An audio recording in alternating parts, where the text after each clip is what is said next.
this is an iHeart podcast. Guaranteed human.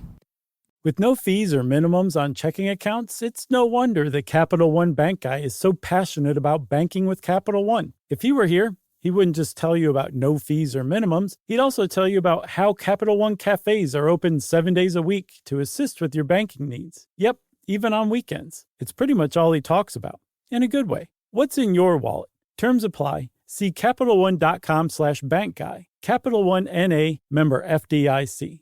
Work can be a little weird. Cringy training seminars, coworkers who won't stop talking about their plant, forgetting the mute button at an inopportune moment. We have to deal with a lot on any given workday. Sometimes it can feel hard to thrive and move forward in your career. Well, that's where LinkedIn comes in. LinkedIn helps you get ideas and insights from experts in your field, connect with people professionally, grow your network, and access tools designed to help you find the right fit for your next role. Whether you're just getting started, figuring out your next move, or looking to accelerate your career, LinkedIn is built to support you at every stage, because LinkedIn is the network that works for you. Visit linkedin.com/knowstuff to learn more.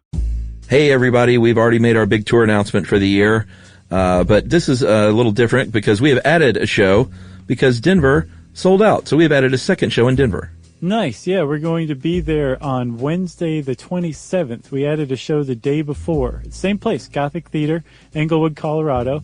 And you can go to sysklive.com to get info and tickets for that show and all the rest of our shows too, Chuck. That's right. Boston, April 4th. D.C., April 5th. St. Louis, May 22nd.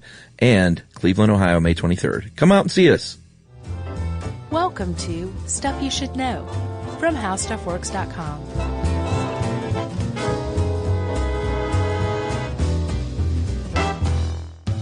Hey, and what? Actually, I shouldn't say that yet, Chuck, because we're going to start the podcast later. This is like a pre-thing. That's right. A pre-welcome to this episode, a very special episode of Stuff You Should Know. That's right, because, well, it's live. Right. And not only that, where are we live? We are live in our beloved town of Atlanta. That's right. Hotlanta. Well, no, you don't say that. No one calls it that, everybody. But we did this special show at the Buckhead Theater, sold it out, by the way, and it was a benefit show. Yeah, it was pretty great. We toured this topic in quite a few cities last year. We had a lot of fun, and we decided, actually it was your idea, give you full credit, hey, let's make this Atlanta local show, a benefit show, and give all of the dough to charities of our choice. So mine, Chuck, was the National Down Syndrome Society, which is this great organization who advocate for people with Down syndrome, obviously. But one of the things that the National Down Syndrome Society is dedicated to, especially right now, they have something called Law Syndrome. Check out lawsyndrome.org. And basically, they're trying to get the laws changed that make people with Down syndrome choose between pursuing like a career and actually being able to support themselves, or not, and staying at home and living with their parents, but still getting access to the really great government Medicaid health care that they need. So the NDSS is saying they shouldn't have to choose that. We should want both of them.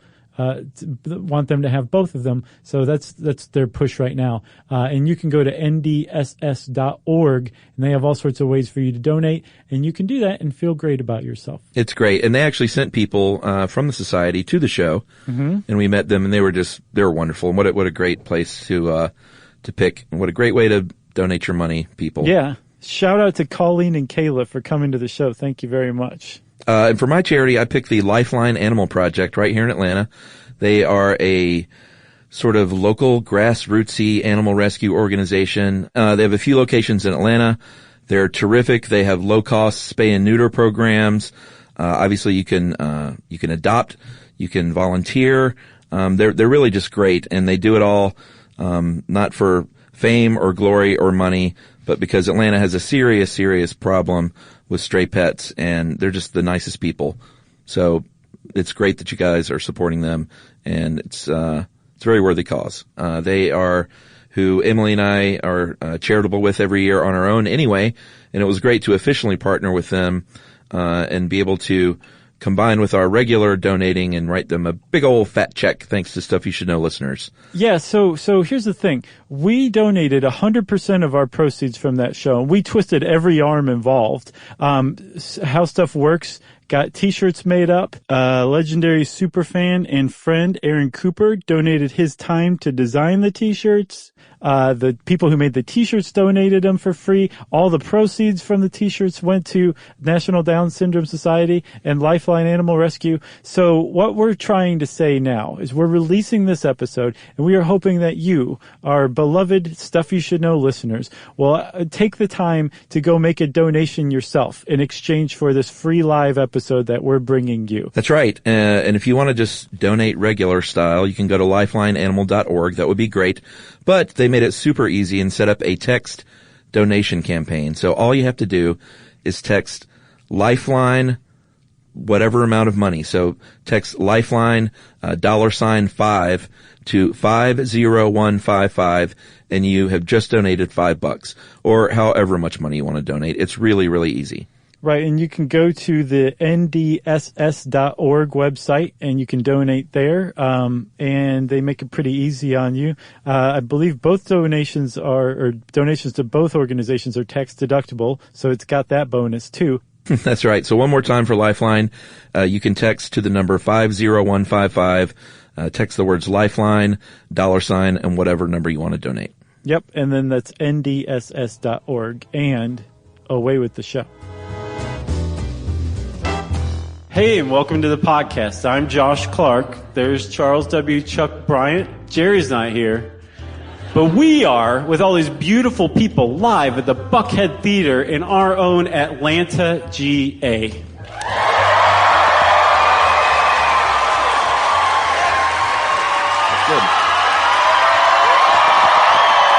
Wow. Hey. There they are. Not too shabby, everybody. Yeah! So let's start. Man, I feel great. You feel what? I feel great. Since this is a live podcast, and it's actually set a little further back in time, we thought we would all get into the Wayback Machine. So for those of you who have seen us live before, you know the Wayback Machine is made up. It's not a real thing. But it does take a twinkle in your eye. That's right. And a heart full of magic to get into the Wayback Machine. So I hope all of you have that going on right now. That was my best Sarah Silverman impression. It's pretty good. Thanks. So we're all in the Wayback Machine, okay? And we're going back to Detroit, Michigan. Back to, I don't know, like the mid-'60s or something like that, we'll say. Yeah, back when people still wanted to go to Detroit. On purpose. Sorry, ma'am. Yeah, I told you. And we're going to fly in. That's the sound it makes. And we're very small and invisible, by the way. So we're going to fly in over the shoulder of an up-and-coming auto executive with a beautiful head of hair named Lee Iacocca. Oh. And Lee at the time, he was what you might call a young Turk, up and coming, like ready to take on the world, great guy, and he had a lot of cred around the company that he worked at called Ford Motor Company. That's right. It's pre-Chrysler. Right. And he had a lot of cred because he had designed the Mustang, right? It was known as Lee's car even. Yeah, I mean, if you are the guy and the lead of the Ford Mustang project, then you've kind of bought your ticket in the car industry. Right. One of the great cars. If you make the car that Vanilla Ice will eventually love, you've done something quite right with your life, right? Did he have a Mustang? Rolling in my 5.0 with the rag top down? That's a Mustang, buddy. Is it? Sure. I think it's even in the video. I've never been more ashamed. To not know the lyrics of a song? Yeah, because it's effing Vanilla Ice. So I don't feel like I should have known it. I just feel like a stooge. Oh, no, it's fine. No, you got a Ween shirt on. You probably should know those lyrics. But I know that lyric, though. Yeah. I did know 5.0. 5.0. All right. That's my understanding, right, everybody? Yeah. I thought it was a Volkswagen Beetle. No, but that does come up starting now. Because Lee Iacocca was one of the few people in Detroit at the time who realized that the American auto industry's lunch was being eaten in the subcompact market. Mainly because no American car company was making subcompacts at the time, right? Yeah, we liked our cars very large at the time. Like land yachts. Yeah. Okay. So Lee said the Germans are eating our lunch with their little Volkswagen Beetle, Hitler's car. Look it up. I had 2 Volkswagen Beetles. Those were 2 Hitler's cars. You supported Hitler in a way. My mom is over there. She bought that car. I don't know about that. She's going like this. Yeah. And then the Toyota Corolla was also killing people, right? Killing Detroit, I should say. Yeah. And so Lee said, we need to get a car to market, but I'm not the president. There's a man who is president. And what is his name, Chuck? I can't ever remember, honestly. Oh, no, I do remember. His name is Bunky Knudsen. If you're the president of a car company and your name's Bunky Knudsen, you gotta know you have a target on your back, right? Nobody's gonna let that stand for very long, especially not Lee Iacocca. Yeah, the only thing Bunky Knudsen in that year would have been president of is the super secret Treehouse Playboy magazine club. Right. Led by Bunky Knudsen. Right. Or the local union of the guys who sell those like monkeys that play the cymbals on the street, you know? The wind-up ones. All right, so regardless of that, Bunky Knudsen was in charge, and Lee Iacocca had his sights set on that job. And so they settled things in the traditional way in the car industry at the time, which was arm wrestling. People like, is he serious? So Lee Iacocca had this thing where, and we think this is probably how he rose to power. He could rip the sleeve clean off of his shirt, right at the shoulder, right before an arm wrestling match, right? It's very intimidating. And he always kept his arms oiled every morning. He would oil them up and very gingerly put the shirt on over him so the oil wouldn't show through. So it really had like a pronounced effect when he tore his shirt sleeve off and went like that. So when he did this to Bunky Knudsen, and Bunky saw that oil bicep, he knew his time running Ford Company had grown short. That's right. Bunky Knudsen knew what time it was. All that was totally made up, you all realize, right? The stunned silence threw me off a little bit. It was back to the treehouse for Bunky. So Lee Iacocca found himself in charge of Ford, and he said, we got to get a subcompact going fast, dudes. So here's what we're going to do. We're going to get a project going. I'm even going to give it a code name, which is really weird and sort of sophomoric. Kind of a Knudsen move. But he named it Project Phoenix, which is very cute and a little ironic once you know what this is about. And he said, I want a car. I want it on the market in, 24 months? Yeah. And normally it took like 43 months to get a car from concept to production. Iacocca said, nope, 24. Yeah, 24. So super fast, and it can't weigh more than 2,000 pounds, and it can't cost the customer more than $2,000. Right. And he totally should have called it Project 2000. So that would have been a super cool name in the early 1970s. Right. And that car would go on to be known as the Ford Pinto. For those of you who aren't going like, oh, couple of claps, couple of boos, couple of groans, and a lot of like, what? Well, we're going to fill the people in on this, okay? Yeah, so the deal with the Ford Pinto was, if you don't know, and you did grow up in the 70s, it had a problem. We don't know a lot about cars, but we know that the Ford Pinto had a problem. If you would hit the Ford Pinto from the rear, going very, very slow, sometimes it would burst into a fiery ball. And that is not a good thing for a car to do. Especially when you're still in the car. That's right. Has anyone seen the movie Top Secret? Remember that one? Val Kilmer? There's a scene where Val Kilmer, I think, is on a motorcycle. He's being chased by Germans. And he somehow outmaneuvers them, and they swerve off the road and slam on their brakes and almost come to a complete stop right before hitting a Pinto in the rear. But don't quite make it. It makes that crystal ding sound, and then boom, they just blow up into flames, right? And this was in the 80s. This was like at least 10 years after the Pinto had this reputation. That's not that far from the truth, actually, we found from doing this research. So there's actually a lot of choice quotes that we found. A lot of people love taking pot shots at the Pinto. Some have written some pretty great stuff.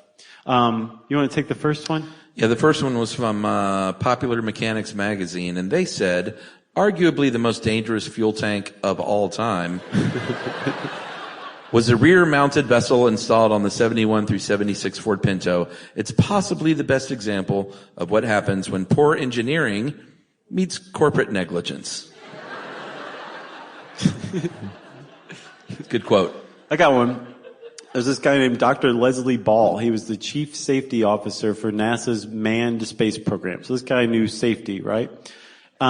He said that the release to production of the Pinto was the most reprehensible decision in the history of American engineering. So there's a couple of things I want you guys to know. Right. A couple of things to note in this quote. One, he said, was the most reprehensible decision, not one of the. And he also qualifies it with American engineering, not automotive engineering. He's including like easy bake ovens and other stuff that have killed like millions of people, you know? He's including everything ever built, basically. Yeah. Easy bake ovens or death traps too. So the Pinto, it was kind of an issue for Ford, as we're going to see, but there's this one tidbit we ran across that we just love. There was a radio spot for the Pinto in the 70s, and Ford had to get their agency to get rid of it because it had the line, "The Pinto leaves you with that warm feeling." For real. This is a fun one to research. All right, so again, I want to reiterate, we don't know anything about the design of cars. We know how to drive cars, and that's about where it ends. But we do know this. The original design of the Pinto had a gas tank that started 6 inches from the rear bumper. I know that's not a good idea. If I was in Detroit, I would have said, well, that's weird. Why would you want to do that? Sure. Because, accidents happen. Right. No one thought about it. No. That's made even worse by the fact that a car critic would later call that bumper little more than ornamentation, right? Like, car's supposed to have a bumper. Just put that thing that looks like a bumper on it, basically. There was a later improved version of the bumper on the Pinto that could withstand a 5-mile-an-hour impact. That was the improved version. And again, this is all happening 6 inches away from the gas tank. That's just one side of the fuel tank. There's a whole other side. And it had like its own issues, basically. Yeah, there's something on a car called a differential. That's how mechanics say it. We don't know what that is, but I did some research, and here's what I'm going to call it. It's the magic box that makes the car go vroom. I think it's pretty accurate. What's What's so funny is like we pride ourselves on chasing down every tidbit of information. When it comes to cars, we're just like, what's out? No idea. Who would want to hear a live podcast about a car? So this magic box on the Ford Pinto had 4 protruding bolts facing the gas tank. That see, you're getting it now. That in court later on, and this would end up in court, that you see where this is going, lawyers would call them can openers, and we're just going to call them, for this show, flaming death bolts. I wish we had a sound effect or like a jingle, like flaming death bolts.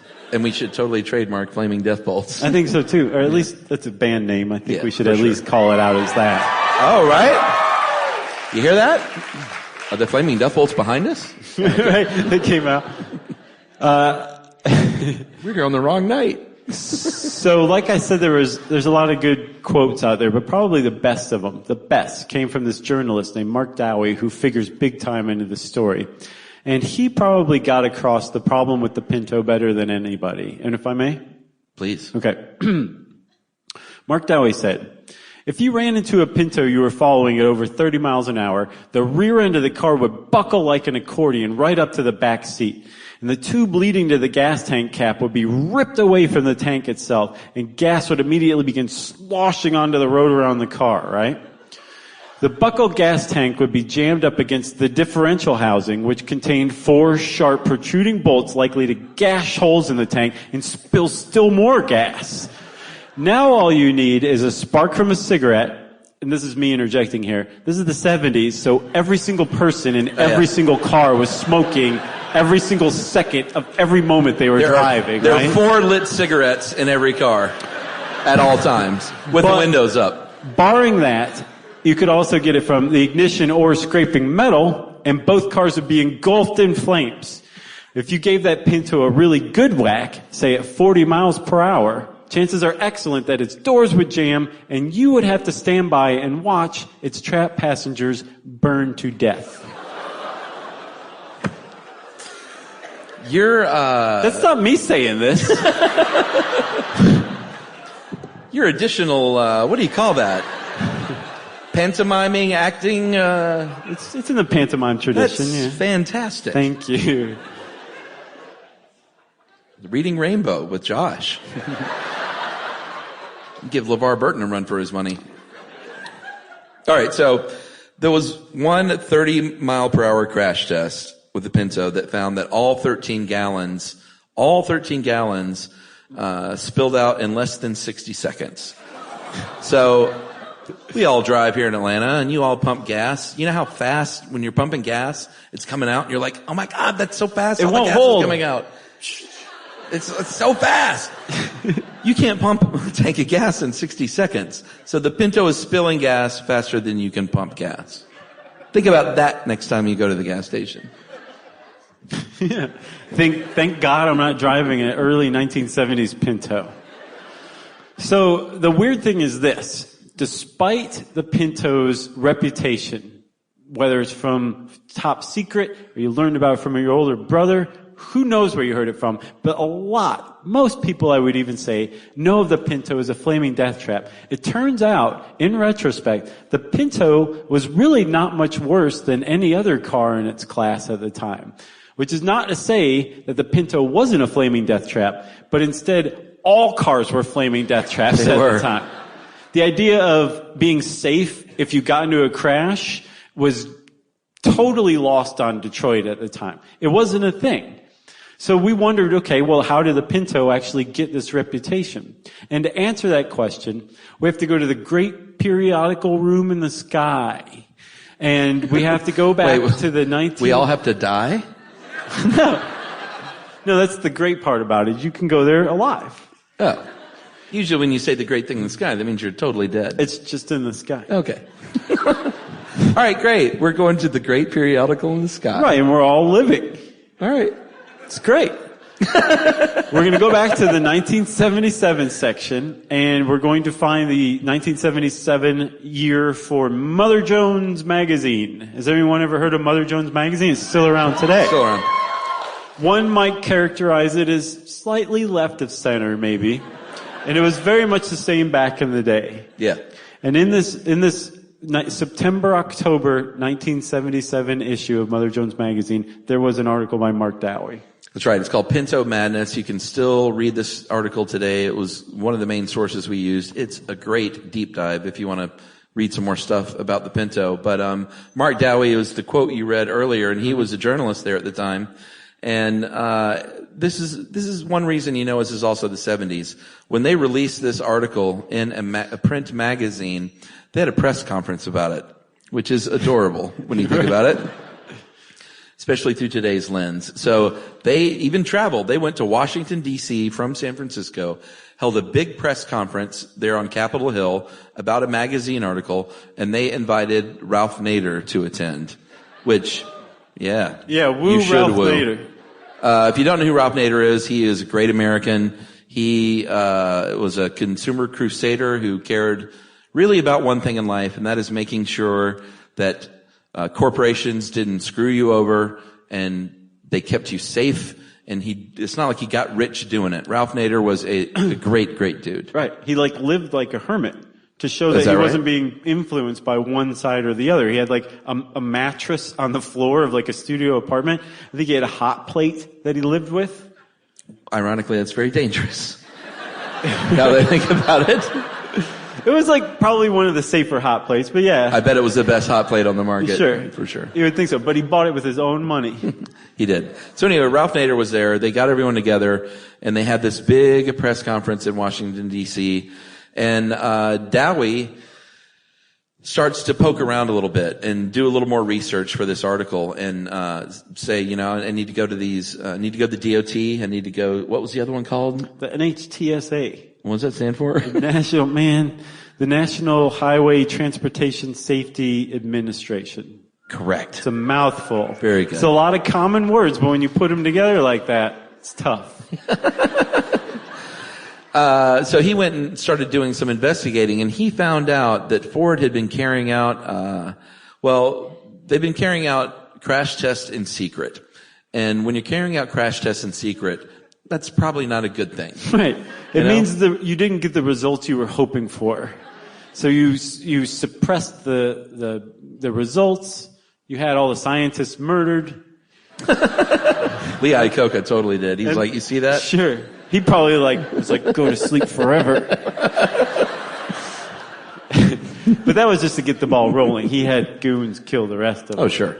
And you filed the crash test with the DOT. That was the normal thing. So Dowie's sitting there going through all these file cabinets, and there's all these bureaucrats going like, oh God, why does he keep saying Eureka? Right. What is he finding now? Who's the guy in there with the spy camera? And he figured out very, very quickly that Ford was well aware of the notion that its Pintos were flaming death traps, right?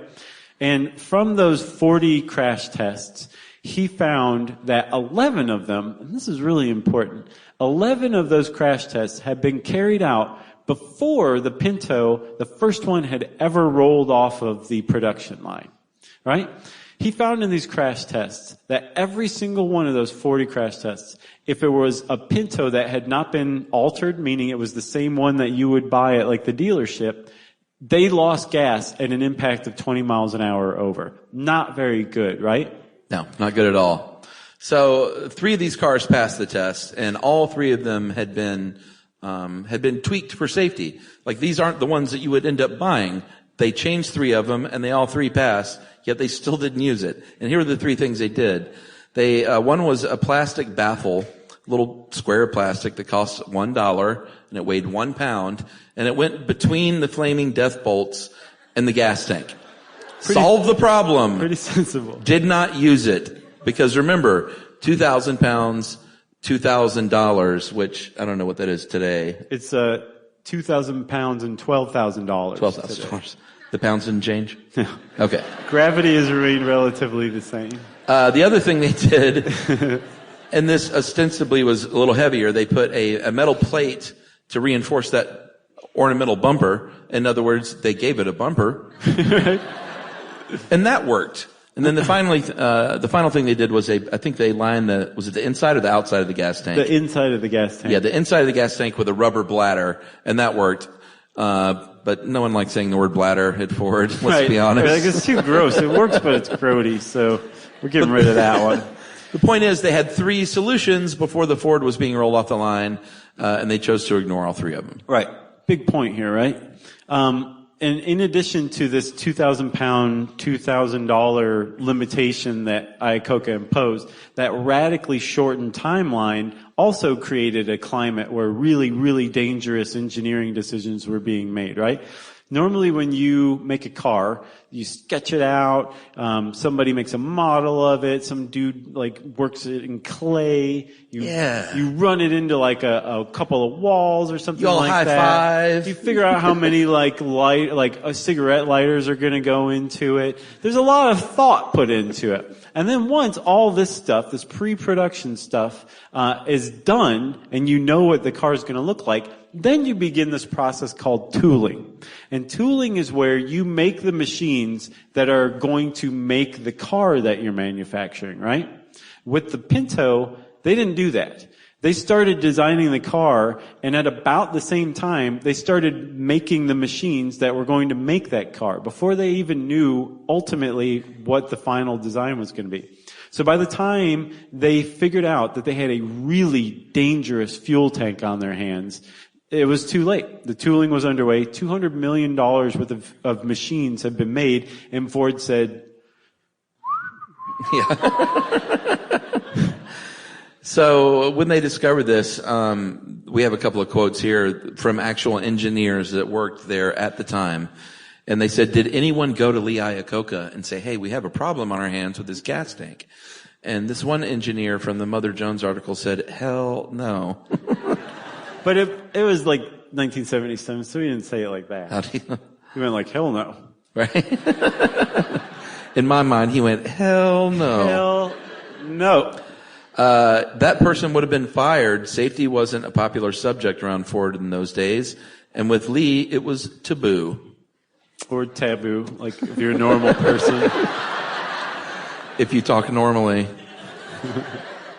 Tattoo? Taboo? Tattoo. Taboo. All right, Demetrius. It's been a while That's for that a deep one. cut. Yeah. There's about 20 people in here that got that one. That's all right. All right, so Iacocca had a saying around Ford at the time, which was safety doesn't sell. And here's another quote from another engineer. Safety isn't the issue, trunk space is. You have no idea how stiff the competition is over trunk space. Do you realize that if we put a safer gas tank in the Pinto, you can only get one set of golf clubs in the trunk? And that's a real quote. Yeah. And here's something that you can do when you get home. You can go and look up Ford Pinto ad and search Google Images or Bing Images. Is that a thing? Sure, Bing, Yahoo. Yeah. Doesn't Really? have to be Google. Yeah, go to Netscape and Or if you're a paranoid type, DuckDuckGo. that even flew over my head. It's like they don't like track or use cookies or anything like that. Oh. Yeah. So you're a creep. I guess. Or you stockpile weapons or something. Gotcha. So anyway, you can look up Ford Pinto ads, and there are all kinds of great ads from the old days. And there's one where there's this couple that I guess is unpacking for like a camping trip from their Pinto, but it doesn't look like anywhere you would want to go camping. It's just kind of like a field. There's like a ditch. Yeah, it's kind of weird looking. And it says this in the text. Just flip down the runabout's rear seat. The runabout was one of the Pinto models. Open up the big back door, which we call a hatchback these days. And the big back room makes packing easy. Pack in your golf clubs, those groceries, and those big pieces of luggage. Pack it all in. You make it sound really dirty. There's big room in your little Pinto. I'm the sicko because I'm using DuckDuckGo. That's the sexiest ad of the 70s, as read by me. I like old ads in old magazines because like you can smell them afterward. You know what I'm saying? Like if you go into Google Images, the ad's there, but not the smell. But you know what an old magazine smells like? It's a great, fantastic smell. You mean like musty? What magazines are you reading? Just any old magazine. Just I like find, an old you know, Penthouse? pick up, right? Just like. All right, Jerry. Cut this part. Cut that part. No, I'm not doing my shot yet. And everybody calm down. My niece left to go to bed, so. Oh. Good. Are there any other kids here? All right. You have a very deep voice, young boy. Right here. Yeah. I'm 7. Beer me. Screw. So, everybody, I think we can all agree this is going pretty well.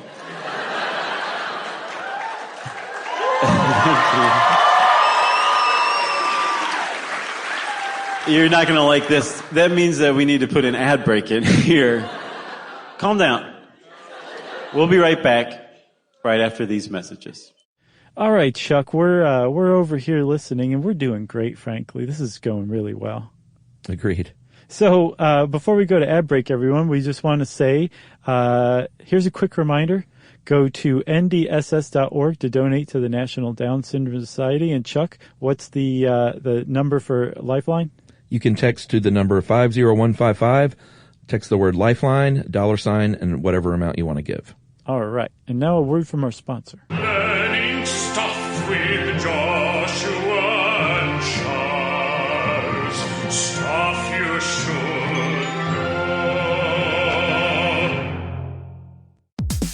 know. You know, it's hard to believe that the first phone call ever happened over 150 years ago. Just think about that, Chuck. Yeah, it was a long time ago. And I'm Gen X, so I grew up talking on the phone with my friends in high school and stuff, and it was a really fond memory. And over all these years and all these phone calls, AT&T has been there, connecting people in meaningful ways. And this is more than a story of technological innovation. It's a story of human connection. That's right. Over that 150 years, there's been a lot of connection with people, whether it was me in high school or family connecting with one another long distance or those long distance relationships. And AT&T has been there for it all. Connecting changes everything. AT&T.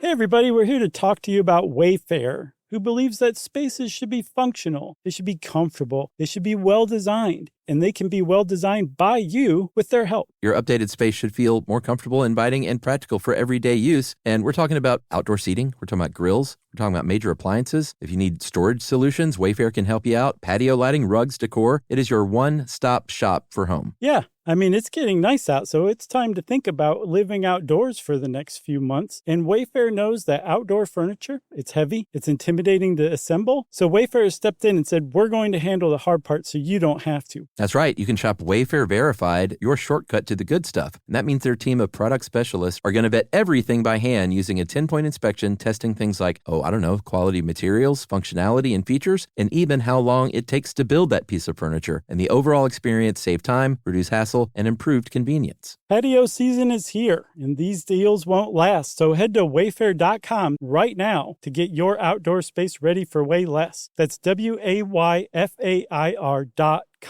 Wayfair, every style, every home.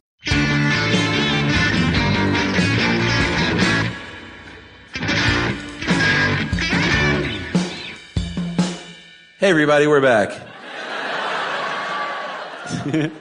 Magic That's of how it editing. works. Yeah, thank you, sir. I am wearing MeUndies. Oh, you know what? We should say this. That's a freebie, man. We'll cut this part out too. But I have to share this. This is a legit tangent. Like all of them. All the heavily scripted and rehearsed tangents that you've heard tonight. We got an email yesterday. You saw it. I did. Where a woman, this is so weird. A woman wanted to send a new pair of MeUndies to us for us to autograph so she could frame the underwear for her husband's Christmas gift. Now that is a deep cut. Sure.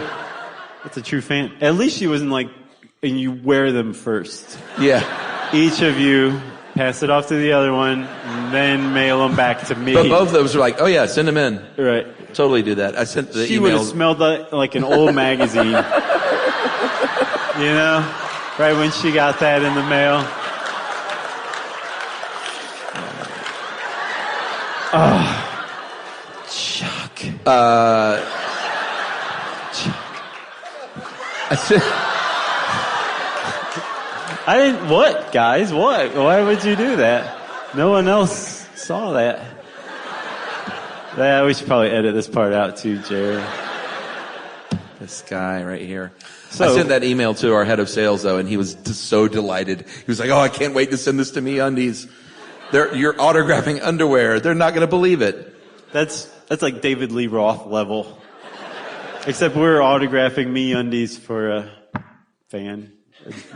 Some dude. It's not David Lee Roth level. Right. All right, everybody, we're back.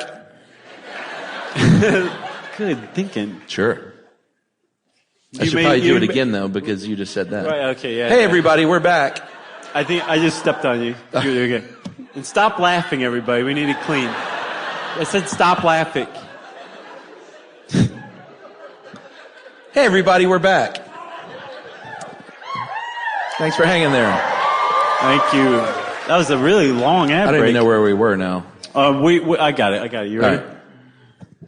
All right. Now, I got creepy right before. I know that. By now, all right. I got you. Hey, everybody. We're back.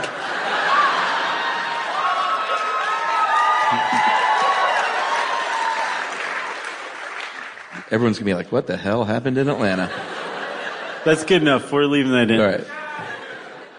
So by now, everybody, you may be saying, Chuck, Josh, WTF?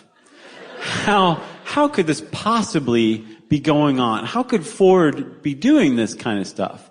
We're going to tell you, WTF.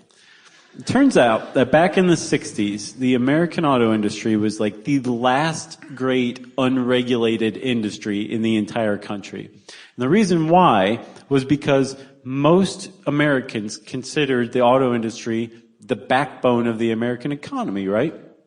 So everyone said, we should probably just let the auto industry decide what's best for it and us, its consumers, because we don't want to mess with them. Yeah, and big corporations love to look out for everyday Americans. All right.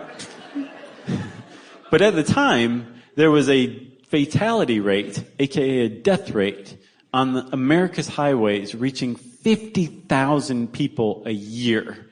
We did the math. That's a lot. That is a lot. Ralph Nader had a book called Unsafe at Any Speed that was a big hit. He also had one called Hot Plates, Unsafe at Any Temperature.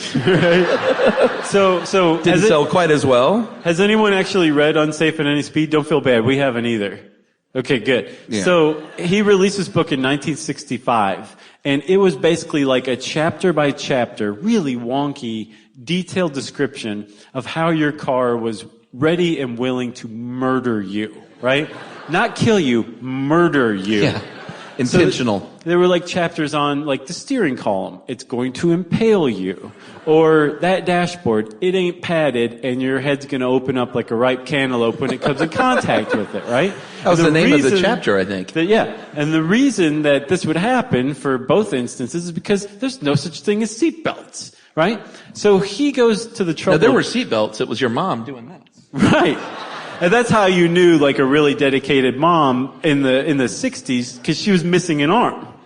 That's right. Like her kid was all messed up, had a dent on his head or whatever, because it didn't quite work because her arm came clean off when they both went forward. But he was still alive. She didn't have an arm. It was a badge of honor back then. So Ralph Nader writes this book, and it gets released, and it becomes like a bestseller almost immediately. And it has so much of an impact that the next year, Congress passed the Highway Safety Act of 1966. Yeah, and this is another way you knew it was a day from way back in the day. The House and the Senate passed it unanimously. That is so quaint. They all got together and said, well, this is what's good for the American people, so this is our job to do this. And they all went, yeah. Pretty sweet time. Pretty sweet. So they passed this thing, and the upshot of it was that now the auto industry would be regulated. It was just the way it was going to be, okay? And the auto industry said, okay, fine. But what about this?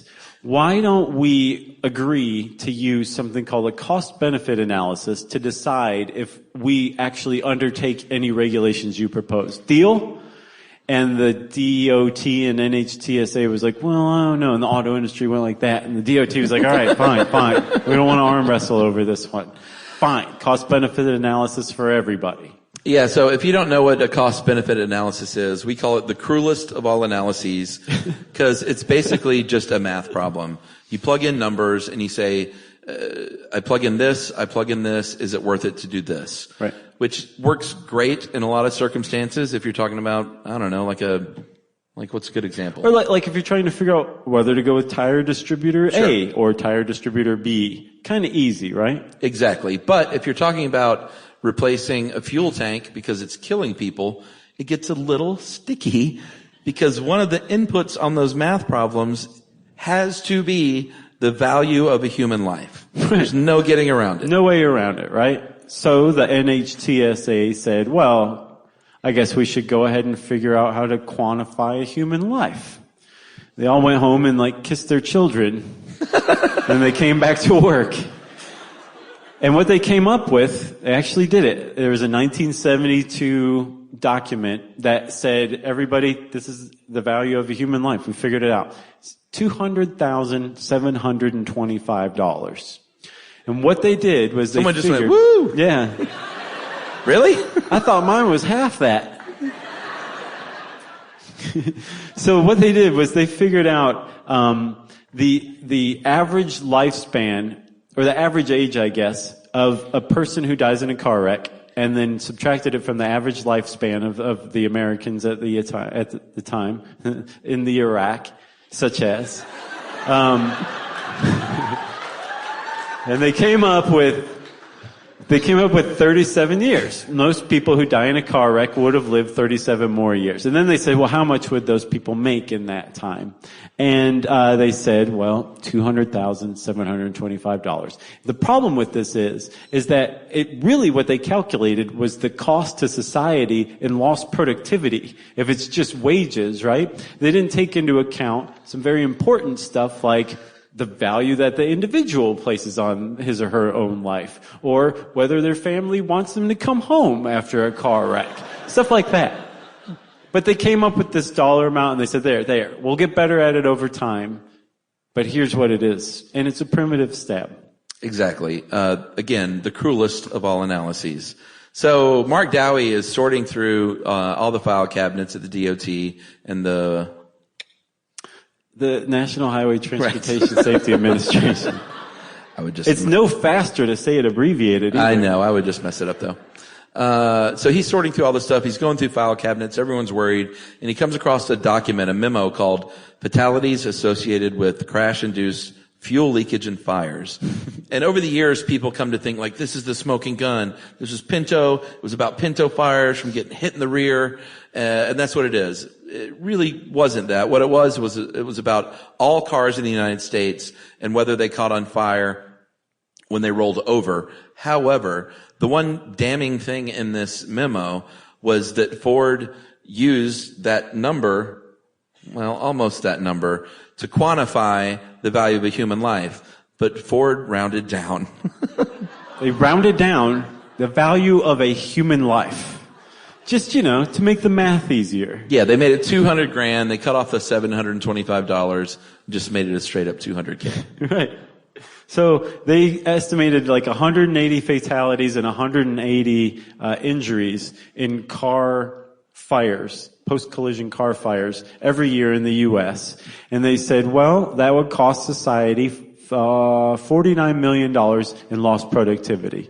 But if you want us to do this $11 per car safety improvement that would save those lives and those injuries, well, it cost us, the auto industry, $113 million. So, don't have to do it, right? Great. See you at Racquetball Ted. That was kind of, do you guys see Fight Club? Remember Edward Norton's job? Yeah. That was kind of what he did, right? A little bit. Yeah, he had to kind of calculate whether or not it was worth taking a recall. Exactly. And Ford, thanks to Dowie, had just been caught red-handed with one of these, submitted in the public record. All right, so part of the Motor Vehicle Safety Act was something, and all these bills, this gets a little wonky, but bear with me. They're all broken down into subcategories, and one of them was called Vehicle Safety Standard 301. And 301 was basically our government getting together and saying, you know what? We feel like you should be able to get hit from the rear at like 20 miles an hour and not explode into a fiery ball. We've talked about it. We know what you're going to say, Detroit, but we've talked about it. We feel very strongly about this. We feel that's reasonable. Democrats push for 30, Republicans push for 10. They met in the middle at 20. There are people from Cobb County here, I'm sure. They are not happy with you right now, Chuck. That's all right. They are going to let us know via email after this show. I'm so angry at the way you feel about life. So they settled on 20 miles an hour, and that was safety standard 301. But here's the rub for Ford and the Pinto is they had a problem on their hands. They knew they couldn't withstand 20 miles an hour. They could barely withstand 5. So this would have meant a complete redesign on the Pinto. So they came up with a plan basically to, shall we say, delay the process. Yeah. Coco went, kill that thing. Kill that standard 301. I hate it. And they were happy because they didn't have to kill a human. Right, for once. So Clausen is, oh yeah. I didn't even mean to say that, but it works pretty well. So here's what they did. They got attorneys on the case and they said, here's what you'll do. You're gonna file these, arguments on the last day that you can file an argument. And you're gonna get all this data together and you're gonna shove it in their face and say, here's an argument. DOT. And now you gotta look through all this stuff and you have to satisfy that argument. So they may not have even cared if the argument held up or not. The point was they just wanted to delay things so they could keep selling the very dangerous Pinto. So they did this and they didn't even file them concurrently all at once, which is sort of what you usually do in law, in court. They would file one, they would go look through them all and say, yeah, this holds water, it doesn't, they go great. They wait till the next deadline and file another one. And all of a sudden, they have delayed this process for 9 years. 9 years. They started arguing against it in 1968, and Standard 301 went into effect in 1977, right? Yeah. Boo. So, there's kind of like a silver lining to this whole thing, and that Ford's objections actually forced the National Highway Transportation Safety Administration to study the problem of car fires, to answer Ford's objections and say, no, actually, you're wrong. They're kind of a problem. Yeah, they were giving him reams of data, and then they went, oh, we just gave him reams of data. Right. But the NHTSA also had to contract with people to study this stuff. And what they were finding was that car fires in America were way, way more of a problem than even Ford, I think, realized at the time. They turned up some stats. 400,000 cars were burning up on the American highway every year, burning more than 3,000 people to death. Is that high? 400,000 cars. Yeah. Maybe it's a little high. I don't know. But this is what they turned up. That sounds high. Here's one. 40% of all calls to all fire departments in the United States in the 1960s were cars on fire. Isn't that nuts? When's the last time you guys saw a car on fire? This would be like you would see one, and then a couple miles later, there's another one. Well, and this was, people didn't have cell phones. So you would have to see a car on fire, have a dime in your pocket, be near enough to a payphone to report it. Right. And that was 40%. And have made the judgment that there was a chance that the person was going to make it in the time that you went to the payphone. Right. There's a lot of factors here. 40% seems high. If you had a Christmas parade in your town, there's a pretty good chance a couple of those cars were just going to catch fire in the middle of the parade. This is insane. And this is what the NHTSA was finding from studying this problem. There's a University of Miami study. They found that rear-end impact fires were, quote, a clear and present hazard to all Pinto owners. That was the Kane saying that. All right, so... Wait. We got to take another ad break. Okay. Everybody, we'll be right back. Don't get up. We'll be right back right after these messages. All right, Chuck, last ad break. It's going pretty well. It's a hot crowd. You got that straight, buddy. And before we go to ad break, we just wanted to remind you again, go to ndss.org to donate to the National Down Syndrome Society. And Chuck? That's right. Or you can text to the number 50155. Text Lifeline, $, and the amount you want to give, and it's that easy. Yeah, and it doesn't need to be an or proposition. It can be an and proposition. Totes. Speaking of propositions, here's a word from our sponsor. Learning stuff with Joshua and Charles. Stuff you should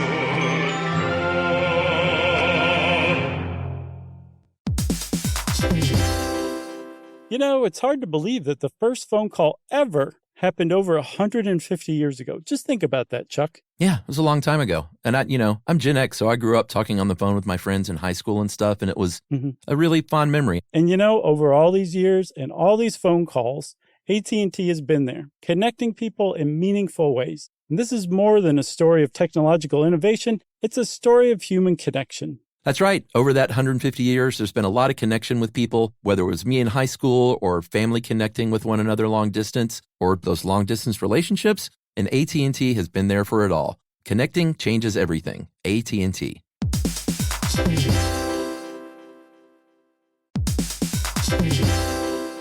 Hey everybody, I want to talk to you a little bit about Tide Evo because it represents over 10 years of innovation and product development. Tide Evo is a first-of-its-kind technology where tens of thousands of minuscule fibers are spun together to form a 6 times powerful layer packed with scrubbers, brighteners, pre-treaters, and fresheners. And that's going to deliver a breakthrough clean that's so powerful it feels like magic. Yeah, it is kind of like magic. Tide Evo is revolutionary. A 100% concentrated, waterless laundry tile that's made of compressed microfiber soap layers rather than liquid or powder. And it's not like pods or sheets because it uses 6 layers of detergent fibers to deliver superior cold water cleaning without plastic packaging of any kind. And it provides a mess-free, lightweight solution that dissolves lickety-split. So whenever you run into a laundry challenge, turn to Tide Evo. It's revolutionary. It's magic. Try new Tide Evo. Real laundry magic.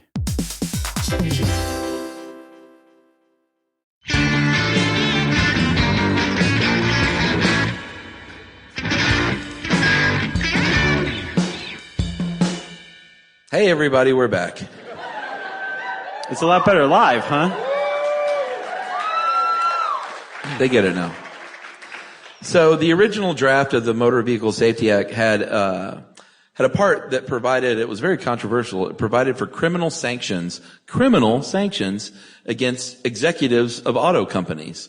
And these, well, let's be honest, these white dudes that were executives of these auto companies said, well, I don't think you really mean that, right? Right, that means we could go to prison. You understand. I think we should, we have some lobbyists on the case. And so hip, hip, hip, hip. they put the lobbyists on the case, and they did get that lobbied out of the Safety Act, unfortunately. Yeah. I say unfortunately. That's me talking. Sure. Well, you're speaking for both of us, buddy. What they end up with, like $5,000 or $10,000? Yeah, in 1977 money, which today translates to like $40,000. So if you were an auto executive who knowingly put a dangerous car out on the American market, you could face a fine of $40,000. And from what we understand, that's like one-time fine. Yeah. That was it. So it would be up to the media and the courts to force Ford to do something about its Pinto. And boy, did they ever. The drumbeat started, isn't that right? Yeah, it started with Dowie, right? Like Mark Dowie gets a lot of credit for the Pinto article, and he definitely had a big impact, but he gets some undue credit for getting Standard 301 to come into effect, because it came into effect pretty shortly after the Pinto Madness article came out. It turns out, later research turned up, that the NHTSA had said, Ford, we're so sick of you arguing against Standard 301. How long will it take for you guys to get your cars up to Standard 301 level, which again is a 20-mile-an-hour rear impact that doesn't lead to fuel loss? And Ford was like, oh, I don't know. Seems like a big job, right? 4 years? And the NHTSA was like, it took you 2 years to design the car from scratch, right? They're like, well, yeah, this is huge, massive improvements to make it safe. So 4 years. So the NHTSA said, fine.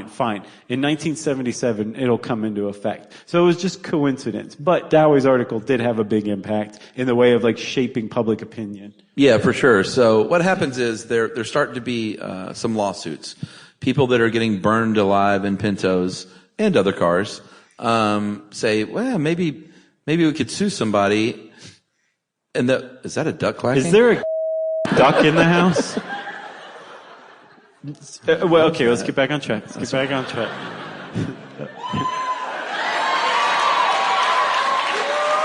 Works, doesn't it? You're all charmed. Thank you for taking that one for us, Chuck. Jerry, cut that part. All right, so, boy, that's delicious. It's good. Yeah. Bullet brand bourbon. It's called buzz marketing, everyone. Yep. They don't even pay us for that. Yet. So, there are these people that have this job where they recreate accidents, sometimes it's for court, for attorneys, for the state, sometimes it's for insurance companies, but they recreate these accidents to kind of show what went down. And some of them started to say, and again, it was a radical notion, started to say, wait a minute, I think that if you get in a car wreck, you maybe should be able to live through it. It's a radical idea, but like maybe they should make cars safer? Yeah. They're like, go back to San Diego, hippie. Well, the notion from America, everyone sort of agreed to this thing where like, if you get in a car wreck and die, like you got in the car wreck, it's your fault. It was like, the driver's fault. Yeah, it's the driver's fault. You can't make cars safer in the case of an accident. It seems weird now because it's all we think about is auto safety, but it was just not on the radar. Lee Iacocca was not the only one. But that was thanks to Detroit, like saying, it's your fault. You're a dummy. But everyone agreed to it. Everyone was complicit. In Detroit's defense, at the time, everybody was drunk while they were driving. Way true. more than today. So they kind of had a point, but still, they could still make the cars safer and should have even more back then. Yeah, for sure. So, these, I don't know what we call them, accident recreationists? Reconstructionists. Reconstructionists? Recreationists are the Civil War dudes. Does anyone here do that? Any Civil War reenactors here? There's 3 who are just sitting there like this right now. All right, quick sidebar. Emily and I went hiking you guys ever go to Sweetwater State Park? See? Local show. Emily, you remember this? We went hiking in Sweetwater and there were some Civil War reenactors, but it wasn't like, what I know about Civil War reenactors is they throw a big battle party or whatever it's called, and they act like it's a big war, and they go, bang, you die, or don't die, and bang, bang, and then that's sort of what happens. Do they do that? I have no idea what they do. Oh, okay.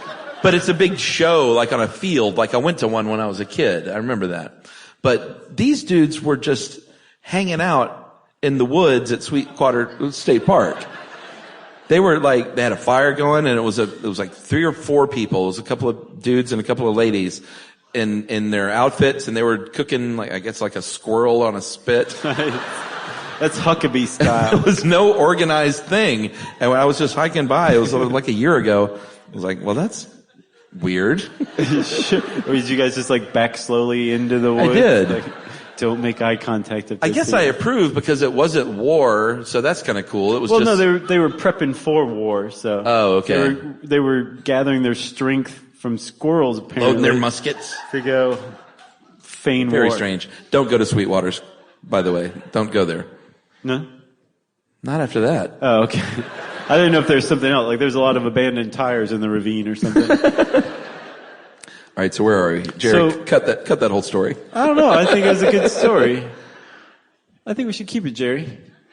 Is she dead? Is she the great periodical in the sky? Periodical room in the sky.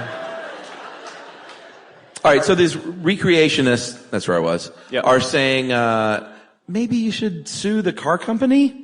Like, cause cars should be safer? And people went, oh, well, that's not a bad idea. Yeah, because very revolutionary idea. These guys were saying, with the Pinto in particular, I'm starting to notice a lot of charred bodies that are otherwise in perfect shape. Look great, aside from the charred part, right?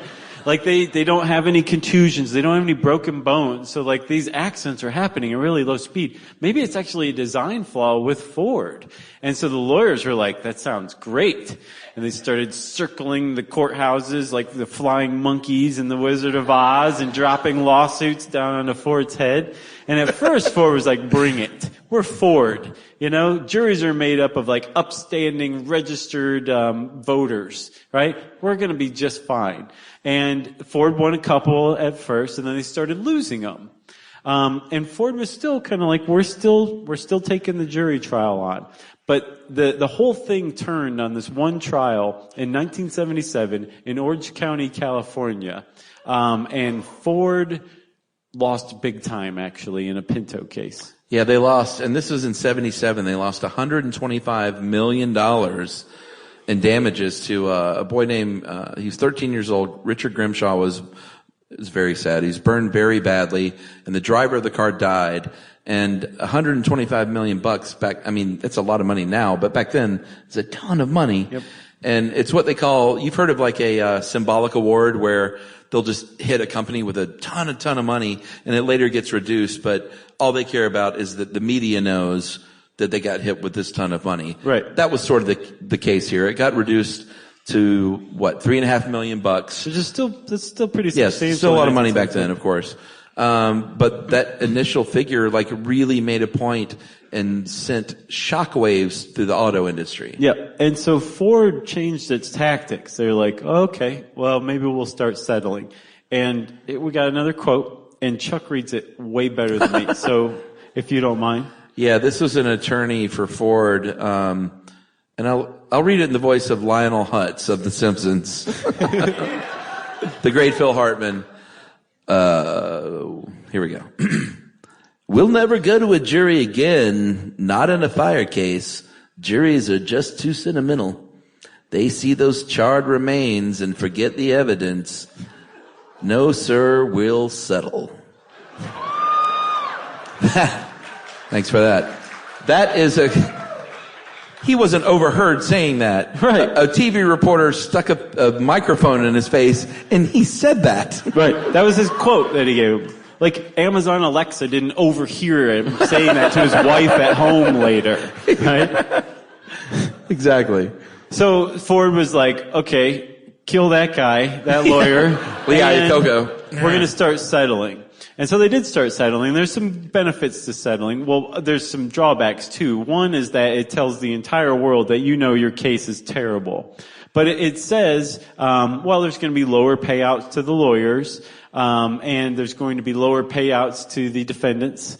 And it also cuts down on discovery. So discovery, if you go to jury, the plaintiff, the person filing the case, has legal access to any and all documents that you have that prove their case against you, right? So with all these jury trials, there was this steady trickle, or flow even, of it wasn't even a trickle, it was a flow of damning evidence coming out of Ford, going into the hands of lawyers who were happily turning it around and handing it to the media, who were reporting on this stuff, which was getting the public just good and pissed. And that drumbeat that Chuck was talking about started to really pick up. And like people were really looking at Ford like in this weird, like unsettling, non-blinky way, you know? Everyone took their shirts off and they put like war paint on, and just Ford was starting to get a little nervous. They were like us? And America said, you. So that got a little weird. Yeah, thank you for clapping for that. Thank you, buddy. You get a t-shirt. That bordered on performance art. Did it? I think so. Had I taken my shirt off, it would have been performance. Oh my God. Do it. No. You're out of your mind? You guys could cheer until blood comes out of your mouths, and I still wouldn't take my shirt off. There is nothing you could do to make me take my shirt off. Actually, I would probably be more apt to take my shirt off, which would be...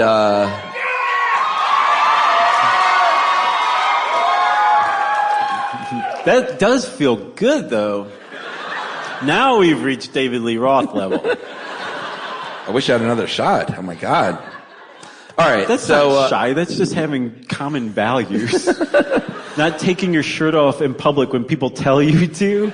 That's normal stuff, man. You did good is what I'm saying. Thank you. Jerry, cut out the last Seriously, 2.5 minutes. Jerry. Shame on all of you. Hometown show. All right. So finally in 1977, Safety 301 came into effect. What we talked about, you should be able to hit a car from 20 miles an hour, not be a flaming death ball. And the 1977 new Pinto debuted with a very brand new safety feature, that $1, 1 pound piece of plastic in between the flaming death bolts and the gas tank. That they've known since 1968 would save lives. Boo. Thank you. So, Lee Iacocca by this time and Ford in general were scared to death of the PR crisis that had been growing and growing. And the whole thing, again, was started by Dowie's article. Not only did he get the Mother Jones readership involved, he really kind of awakened the mainstream media to the thing. So everybody was reporting on this. People were suing for it. It was a huge, big problem. And Iacocca told everybody, clam up. That's actually a direct quote from his book, his 1988 book. I used to think in a happier time that it was called Straight Talk, but that's a Dolly Parton movie. It's called Talking Straight. I gotta say, you sent me this initial, Josh did this, wrote this show, and he sent it, and he said Straight Talk, and I was like, did Dolly Parton play Lee Iacocca? It still says that. I never corrected it. I never saw the movie. That would be great. You never saw Straight Talk? Oh no. Oh, I'm so ashamed. It's good. Is that gonna be your movie crush pick? Oh, maybe. That's buzz marketing. Now I have to do it. No. So, it was called Talking Straight. In the end. I think Straight Talk might have been the working title. Okay. But in it, he says, like, we were so afraid of, this PR crisis bankrupting Ford, if you can imagine that. That Seriously. They just said, no one talk. Don't talk to anybody. Just clam up. And they thought that if somebody said something the wrong way and like there was a scary turn of phrase or something like that was just taken the wrong way, it would be seen as an admission of guilt. The problem was, to the public, that the fact that they weren't talking was seen as an admission of guilt more than anything. Yeah, it was a big deal. Like 60 Minutes was literally knocking at the door. Like Morley Safer was at Ford knocking at the door. And he said, I'm Morley Safer, and if you're not intimidated now, I got Ed Bradley with me. We've sent 2 of our best dudes. So you should be pretty worried. And Ford was crouched down under their window like, are they still out there? What's so funny is I used to love 60 Minutes. Sure. But when I was like 13, it's such a weird show to watch as a kid. That's sophisticated. Yeah, I was not sophisticated. Apparently you were. Yeah, I was not. I don't know what, I like the little Right. And then after that, you're just like, all right, I'm turning the channel. Well, I've seen enough. And also, now that I think about it, I think it came on after either like, The Wonderful World of Disney or... That was great. Or Wild Kingdom or something. I don't know what that is, sir. That was like Full House was on there. That was like the 90s. You're way off, buddy. Yeah, I'm so old. Do you see this beard? So much gray. Like the Davy Crockett Story Hour? Was that one? Did I just make that up? Well, I'm not that old. Okay. Knight Rider. That had a good theme song. This has devolved into like, really shout out has. your favorite old thing. We're almost done, everybody. Calm down. All right, we're hitting the end. So, 1978, in June, they started their own recall proceedings, and 60 Minutes was on the door. They're knocking. And Ford says, you know what? We're going to undertake a voluntary recall. Right. If anyone believed that. They'll make us look so good. Of 1.4, and I don't know if we mentioned the Pinto was a big seller. Like, despite all this, it was a super, super popular car. It was like the best-selling subcompact of the 70s. It very much was.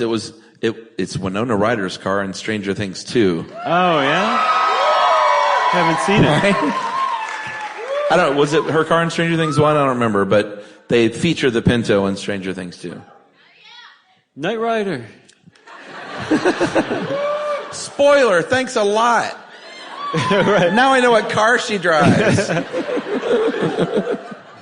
All right, so they undertake a 1.4 million car recall on just the Pinto alone, but also another car they had, right?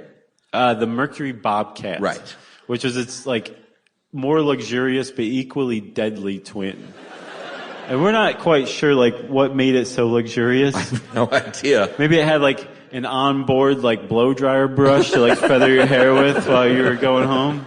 Well, where you sit in the back seat and they just have the thing from the hair place that just like, lowers over your hair. That is the pinnacle of luxury that we can think of for the 1970s. God bless the 70s.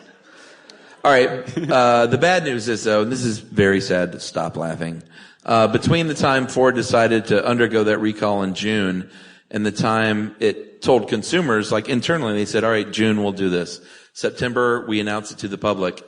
In those few months, there was a very, very sad crash, rear end. You need another shot. No. A rear end impact where some young women died, and there was a prosecutor in Indiana named Michael Constantino that said, you know what? I've had it. I'm done. I know the deal. I'm going to bring these dudes on trial for murder. Murder. Like he filed criminal homicide charges against the executives at Ford for that crash. Yeah, very big deal. Yeah. So, and it wasn't just like a flash in the pan. Like this trial actually, or these charges went to trial. It was over like 3 years. Mm-hmm. And over the 3 years, everybody was reporting on Ford executives on trial for murder every day. And the charges got dismissed, but the public criminalizing of Ford's executives it was huge. Like it was a bad PR crisis before. It couldn't get worse than that. Yeah. Your executives on trial for murder, right? Yeah, for sure. So, despite all this, despite the fact that the Pinto was a flaming death trap to a certain extent, when you look at the numbers today and when you look at the real statistics, it was not much worse and sometimes better than other cars on the market at the time that would kill you from fire. Like the Vega or the Gremlin. They would kill you. Right. So we tried to figure out, and actually it turns out there was this 1993 article in Harvard Law Review where this guy said, I've done the math, I've actually figured it out, and here's the number I came up with. It was 27. 27 people is probably the number of people who died in low-speed rear collision impact fires in Pintos. And that's over like 10 years. Yeah. Like millions of cars. 27. It's not that bad, actually, right? It was way less than, I think Mother Jones said, like 500 to 900. Yeah. And this is so Mother Jones. They said that was a conservative estimate that we just made up. And then I think 60 Minutes, Chuck's beloved 60 Minutes, said like thousands of people had died in Pintos. No one knew, so they were just making up numbers. But this 1993 article said, no, it was probably 27, actually. Exactly. So in the end, we look back, and the Pinto was, even though it could have been a flaming death trap, what it really was a very bad victim of PR. Yeah. You know? Yep. So like the problem was that the way you could die in a Pinto was just too bad to be allowed to continue, right? The idea that like if you got in a rear end collision and the passenger compartment filled up with gas, that's bad enough. But the idea that it could happen at such a low speed that you would still be conscious when you caught fire and burned to death, the American public said, nope, that can't happen. It doesn't matter. And so thanks to Dowie's article, and 60 Minutes eventually. For sure. The Pinto was basically laid to waste as far as the American public was concerned, and still has a bad reputation today. That's right. In the end, the Pinto took the rear impact. Right. But not in the good way. Not in the good way. In every kind of bad way, you know? That's true. Never thought about that. So in the end, Mr. Lee Iacocca would go on to write his legend with the Chrysler Corporation by bringing them back from kind of the brink of bankruptcy into huge success in the 90s and the 80s. And he was named, I think, by Portfolio magazine as the 18th greatest CEO of all time, just ahead of Oprah. Which is bull. Yes. Team Oprah up here. Wrote a couple of books, wrote that biography that Josh talked about that Dolly Parton did not star in, and another called Where Have All the Leaders Gone? And Mr. Iacocca is still alive today, the ripe old age of 92, in Bel Air neighborhood of Los Angeles, California. Where there is nary a Pinto to be found. That's right. And that is the story of the Ford Pinto.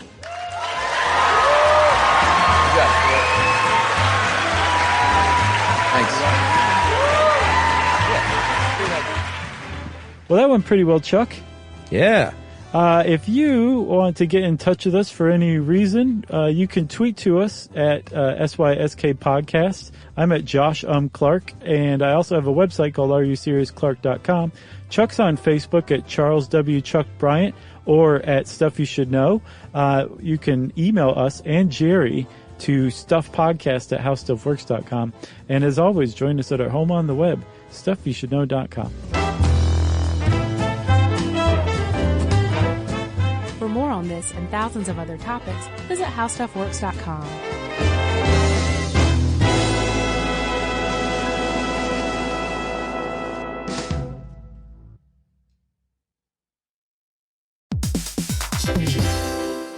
Every parent should know the car ride soundtrack. Are we there yet? How much longer? I'm bored. Well, if you're taking an extensive car ride anywhere and you've downloaded the Lingo Kids app prior to leaving the house, you may experience something strange, right, Chuck? That's right. You may experience silence from the back seat. Your kid may go an entire car ride without asking once if they were there yet. How about that? And by chance of miracle, they may even ask if you could drive longer. Yeah, that's the magic in Lingo Kids. Over 4,000 interactive games, songs, and shows, including their favorite Disney characters. It turns the longest drives into the easiest ones, and honestly, you won't understand why you didn't download it sooner. That's right. Lingo Kids is the #1 entertainment platform for young kids, and it's free to download. Or go plus with the Lingo Kids subscription and unlock even more content your kids won't be able to get enough of. You can save up to 60% on the yearly plan. Just search Lingo Kids in the App Store or Google Play. Lingo Kids, everything kids love. You know, you could be adored by everyone and still completely ignored by your cat. Trust me, I know. But if you feed your cat Sheba, you can go from being ignored to truly adored in 12 days guaranteed or your money back. Sheba has a full menu of products, appetizers, entrees, treats, even a kitten's menu. It's so cute. So Sheba has a product for even the pickiest eater. Like Sheba Puree, it's made with bone broth. They are chef-inspired flavors. It's got a smooth and creamy texture that cats love and contains no corn, wheat, soy, or artificial flavors. It's food that your cat's gonna love. To learn more, check out Sheba.com. That's SHEBA.com. This is an iHeart podcast. Guaranteed human.